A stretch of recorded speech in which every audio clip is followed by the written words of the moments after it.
Hello, I'm Charna Wiese, and welcome to UCF Profiles. TV crime shows are more popular than ever. Millions of people tune in to try to figure out who done it in make-believe situations. But while crime is unfortunately too real, luckily there are educated people whose job is to really figure out the underside of our community. Our guest today is Dr. Lee Ross. Dr. Lee Ross is part of the Criminal Justice and Legal Studies Department at UCF, and you try to figure out why they've done it. Who's going to become a criminal? What are the backgrounds and things like that? The sociology of crime, kind of. Wouldn't you say that would be? Yeah, Charna, thanks for having me. That's an interesting question. Some of our research that delves into the why people commit certain crimes would take me back to my seminal publication, which is in the area of religion and crime. And there the question was basically, are people who are religious less likely to be deviant? And while that was my intuitive understanding going into the research, what I found quite to the contrary was that those who were most likely to be criminal were those who basically, it didn't really reflect their religiosity. Rather, there were three things that kept them out of crime. It was their respect for authority, their belief in supernatural sanctions, and their family attachment. Religion really did not keep them out of crime. Really? So how did you go about, that is really fascinating. How did you go about finding out their backgrounds? Did you interview Oh yes, people? This was part of an actual survey administered at Seton Hall University to undergraduates, mostly sociology and criminal justice majors, voluntary anonymous surveys, and they basically filled out the surveys which measured their religiosity on various levels, like their Christian experiences, the consequences of being quote unquote or engaging religious behaviors, their religious practices, their rituals, and so forth. And what we were able to do was to correlate those different dimensions of religiosity with different outcomes in terms of crime and delinquency. So maybe the parents who drag their kids and they're sitting there and they're not really paying attention. That's and quite an insight. Yeah, no, that's quite an insight, because that's exactly what some of the post follow responses showed, that kids who were forced or compelled to attend religious services were also more likely to be deviant than those who were not. Because they're probably going to show them, I'm going to do whatever I want anyway. Classic rebellion. It was. So how about is there, when I was working in news, I did a series of reports on a study that talked about youth and crime. And it seems that a lot of people watching the news today will see some of the criminals are teenagers or in their late teens, and they think this is something new. But this study really talked about, for many, many years, they were the adolescent boys, Billy the Kid. Some of the most famous criminals, Bonnie and Clyde, were actually young, late teens. Is that part of it as well, or are some of the most susceptible people to go into a life of crime or make the wrong decisions? Are they more of these testosterone-fueled late teenagers, or do you see that at all? Well, I'm not really into that line of thinking. What I think that's a manifestation of is simply we've always focused on male criminality to the exclusion of female criminality historically. In fact, in terms of gender perspectives, we didn't come to define women or female as criminal or bad per se until, I would say, the turn of the late 60s, early 70s. They were basically a neglected area of research. So by default, most of what we knew about crime and criminal behavior was a manifestation or reflection of studying male populations. And as hopefully we'll talk about a bit later, studying oppressed populations or minority populations to get this picture of what a criminal looks like. So you can help maybe change their minds. Is that the goal of this, to maybe try to wean them away from the life or the decisions that they make to make them make the wrong choices? That's an excellent insight again, and that's a good observation, because it harkens back to my original statement concerning religion and crime. It takes a social control perspective, and what it basically says is that social control theory says we don't want to know why people commit crimes, we want to know why they don't commit crimes. And the reason they don't commit crimes is because we want to examine their attachment to various social institutions like the family, like the church, like peers, and like work. Is it something that's in their personality, or is it something in the way that they're raised? You know, two different children dragged to church on Sunday with their parents. They both don't want to go, but one rebels and the other doesn't. Is it part of their makeup, or is it other things, other factors that are leading into it? Well, I'm reluctant to say it's part of their makeup because you're really getting into biogenics and, right. And things like that. And I've never really argued that because we must always remember that crimes are really social definitions. And what is criminal as we know it to be criminal need not be criminal. For example, with illegal drug use, if, I don't know, drug possession is illegal today and it makes you a criminal, the question would be what would happen if they decriminalize drug possession next month and you still possess it? Are you then a criminal? Right. Well, by default, no. So crimes are basically social definitions, so to advance on this social definition and impugn personality characteristics, I think that's really going a bit too far. Right. When you were a kid, did you think this is what you would be doing as a grown-up? I mean, what led you to this? My first dream as a kid was seeing Willie Mays catch a ball over his shoulders, and I wanted to be a baseball player. But growing up in Alabama, I was born there. The year is 1958, and 10 years later, Dr. Martin Luther King was killed. Mm-hmm. And because we lived in the Tuskegee and Montgomery area, my parents decided to move to New York, and there the next 10 years I spent in New York. That's a big change. It's a big change culturally, socially, economically, environmentally. Do you remember that? Do you actually remember the change from going to the Tuskegee area to New York? Absolutely. I threw up all the way on the bus. I did. I suffered from motion sickness. But did I know I'd study crime? No. But I had a lot of good indications that I may study crime. And one of those indications was all the violence that I witnessed, not only in the family, but outside the family. I come from a huge family. There are 15 of us siblings. Wow. And same mother, same father. And where are you in that? I'm the 13th child. Are you one of the youngest like me?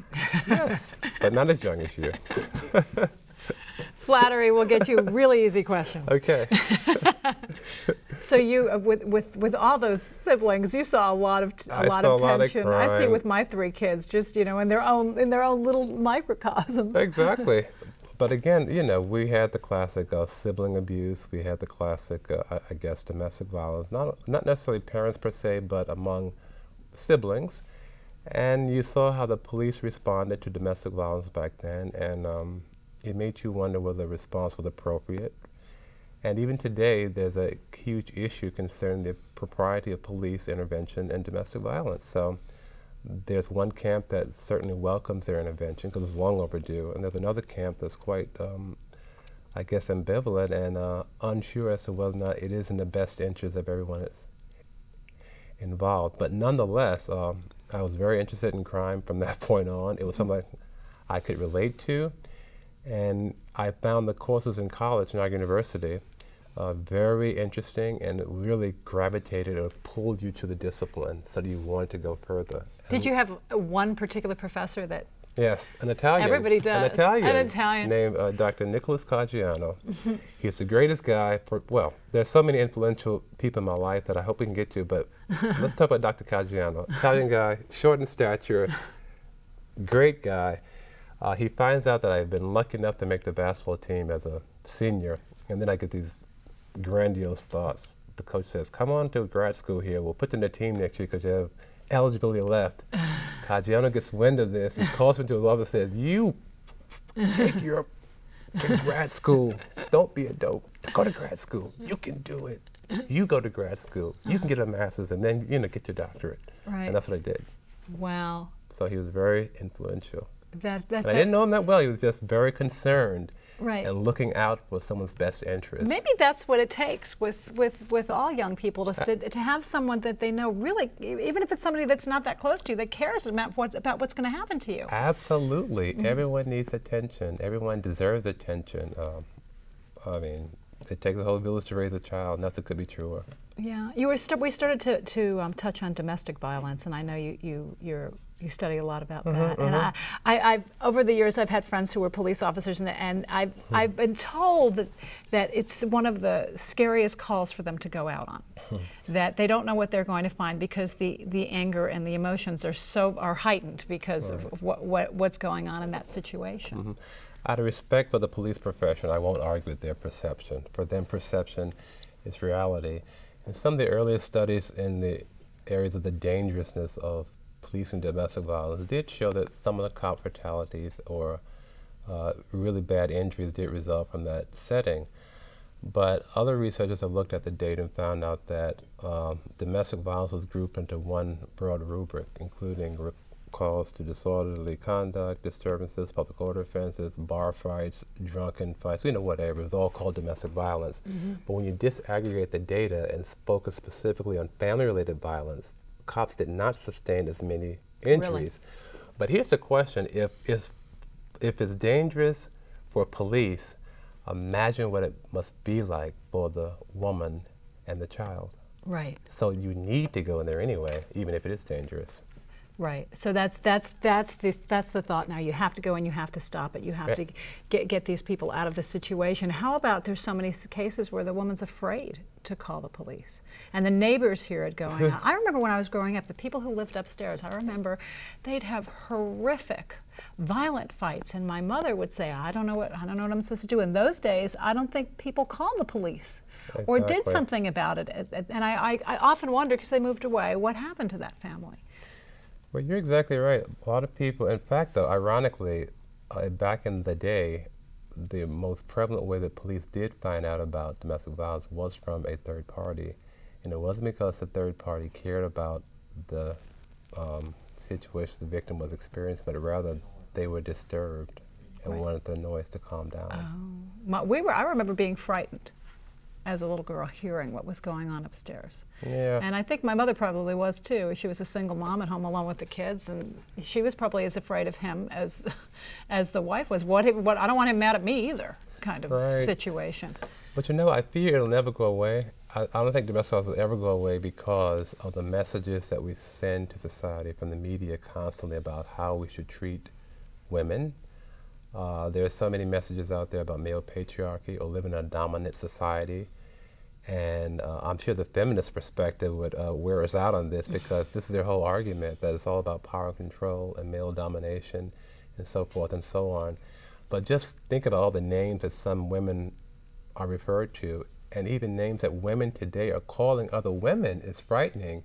And the whole culture of disrespect, I think, breeds and perpetuates the whole cycle of violence in general.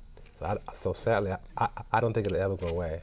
Right, at the rate it's going right now. It'll never go away. And we see so many cases. When the Lacey Peterson story hit the news, everyone was so shocked and so surprised. But isn't that the number one cause of death of pregnant women, are being murdered by the father of the child? Some research suggests that, and there's an interesting dynamic there. Some men who batter are very much insecure. And when a female becomes pregnant, attention is diverted from him to the growing embryo. And it's only going to get worse. He's only going to get less and less attention, as any father will tell you. Exactly. Okay. Exactly. So you had that little dynamic going, and that's kind of sad, though. Mm-hmm. And some of the injuries that women sustain while pregnant does show that there's a passion or an anger directed directly at that area. It's not the slap in the face anymore or the wrenched wrist. It's the targeted area, the growing embryo. And we see it happening over and over again. It's in the news again right now. So it's probably something that has been here and won't go away anytime soon. Right, and even graver fear is that you may not even be getting the worst cases, i.e. you only get the ones that are hitting the news. Right. There are women getting hurt and babies getting hurt. That's not newsworthy. Sadly, no. Let's talk about self-esteem and crime. Okay. I remember a few years ago, I'm trying to think, probably 3 or 4 years ago, there was something going on, and I hate to say it, but one of the authors of this particular study I went to school, elementary school with, about we're giving our children too much self-esteem. It's the self-esteem generation, and quote unquote, the prisons are filled with people with high self-esteem. Mm-hmm. That it's not necessarily a good thing, and we're praising our children too much. What have you seen about self-esteem and crime? Well, let me take self-esteem. First of all, there are many different component aspects of self-esteem, or many dimensions, if you will. And I think we derive self-esteem from many different sources. For you, self-esteem may derive from being a host of a great show. Mm-hmm. For me, self-esteem may derive from simply being tall, or from being a professor, or from being an athlete, or whatever.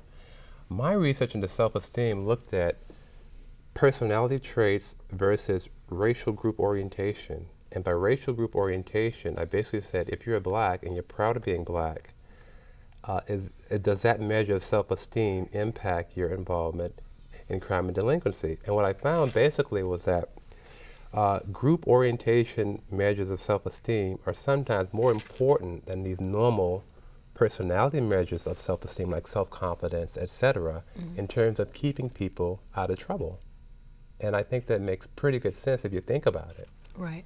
So it's all your world and how you fit into your world that affects your self-esteem more than just how you feel just about yourself. Yes, exactly right. Right. It's how you fit into the broader picture, if you will. Again, it comes from many different sources. And that's so much different than what everybody thinks. Everyone thinks the self-esteem is such a solitary internal thing. Right. And it's not. That's why they call it a variable. It's not a constant. It varies throughout various dimensions and depends on which aspect of self-esteem you're talking about. Your point earlier was so great. You have a lot of criminals in jail with high self-esteem. That's exactly right. If you're gangbang and you got the bling bling going and you got the wad in your pocket and you got the girls in the car, you must be feeling pretty good about yourself. Right. Yet you're a criminal.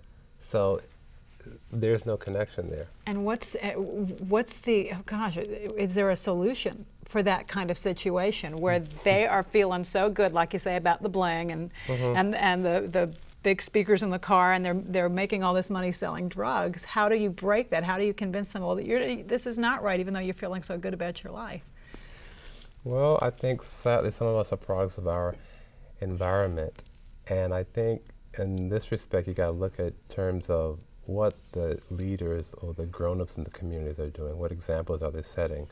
But then that opens up a whole Pandora's box, because you're talking about family breakdown, you're talking about all these issues of structural inequality that kind of drive this phenomenon, if you will.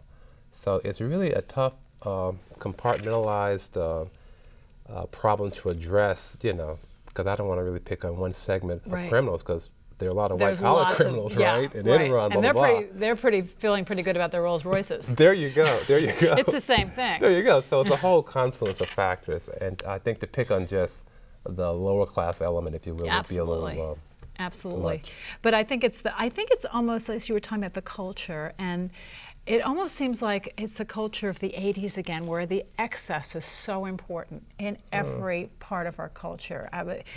You even see it with the kids with their iPods, that it's out of date within 6 months of buying it, and you need one for another $300. You absolutely have. My kids don't have iPods, and they feel like they're the only children in the world without it. But it's the culture of excess that's going on in all segments of society that is fueling people to get more and more and more and more and more. All right. Well, it looks like you're basically trying to condemn Western society. I mean, we're the excess society, we're the capitalist society, we're the thriving society, if you will. But your question, again, is very interesting, because if you want to explore that, why not compare excess in our society versus Eastern civilizations or African civilizations, see are there, quote-unquote, meaningful differences along those outcomes. Probably you haven't looked at that. No, there's a lot to look at in our discipline. I mean, that's why our discipline is so popular.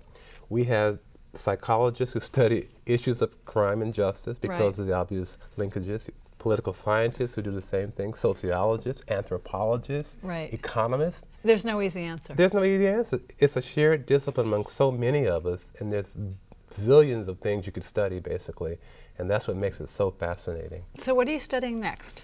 Or what are you working on now? I've done something on race, crime, and justice because it's one of the grad courses that I teach, and I've also written a book on African-American criminologists, and what that book does is it's an annotated bibliography that looks at the works of African-American criminologists like myself and try to see are our perspectives or orientations towards issues of crime and justice noticeably different from, let's say, mainstream thinkers. And by mainstream, I'm basically talking about white male criminologists. Right. And here the issue is who has the power to define an issue, who has the power to be the authority in an area. And those are the types of issues that you run into if you're on the other side, and how that dynamic kind of works its way out as we address issues of crime and justice. So it's almost as if you're reading something, you're thinking, no, because you're coming at it from a different perspective and a different history. Exactly right, exactly. And I think these different perspectives need to be taken into consideration. Someone said long ago, Lee, imagine how far our medical profession would have advanced had our culture embraced the practices of, let's say, ancient Africa, and however they approached medicine and whatever they had to contribute, or the Egyptians, or other cultures, how far along the way we would have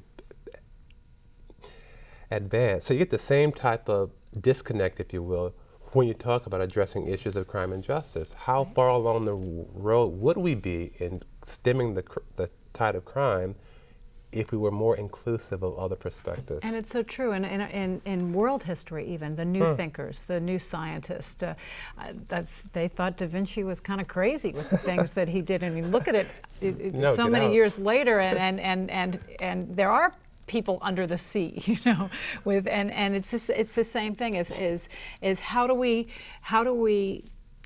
stay true to what we're doing while opening ourselves up to other cultures, other people, acupuncture, herbal medicine, all of that.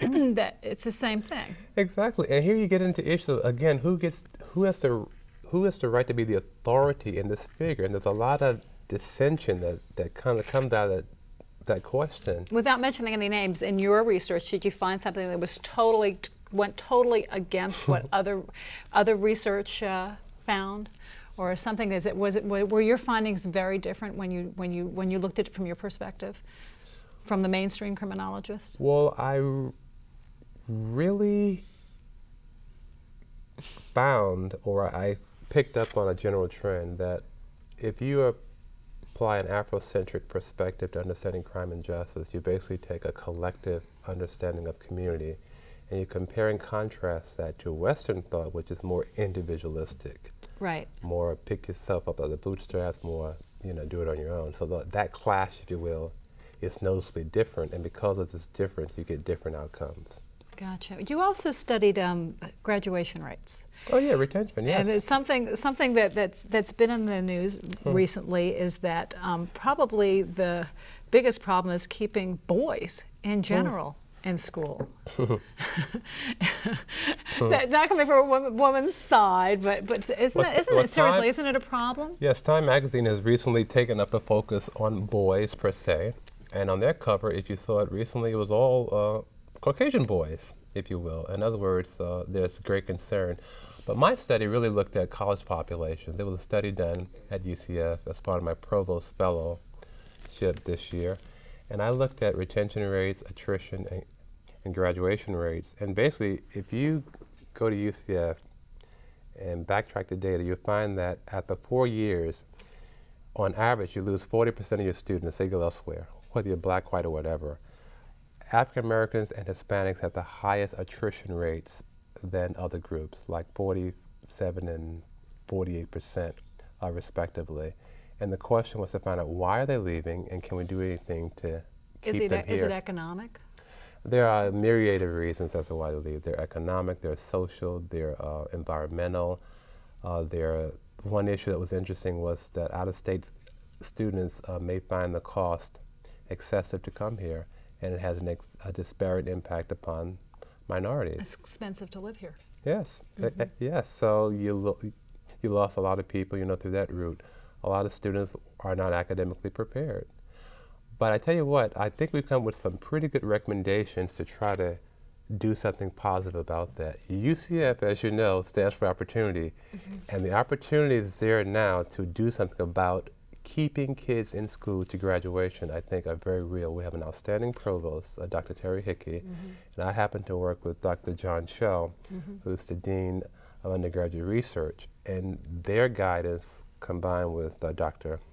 Hitt is really good, and I think something positive is going to come out of this. What do you think? What are there any answers for somebody watching to keep them in? I know that I was in school the other day. I told you I'm going back to college for yet another degree, and there are a lot of people that are way younger than I am, and it's a 2-year program to learn how to design kitchens. And the professor was really trying to convince these young women they really needed to go on and go to the next college that would continue the program and get a degree. And they were just perplexed on why they would do that when they can start working right now and making money. It was more and it was 5 of them, and they were all different.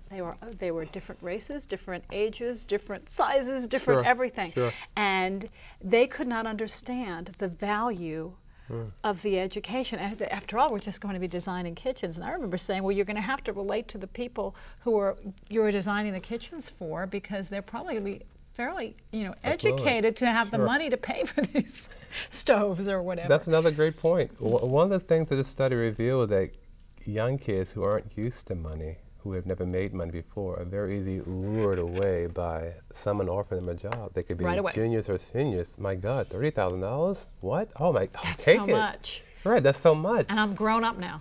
Yes, and it depends on really like where you come from, right? If you come from, I guess, a quote unquote privileged background where you're used to money, et cetera, that's not a lot to you, so you may not be as easily distracted. But someone who's never seen that, they just gravitate. So or someone who hasn't had freedom of choice or whatever, even from a background, and suddenly they can be grown up. Sure. I have my last question for you. Have you gone back to your Italian professor? Has he seen what you have done?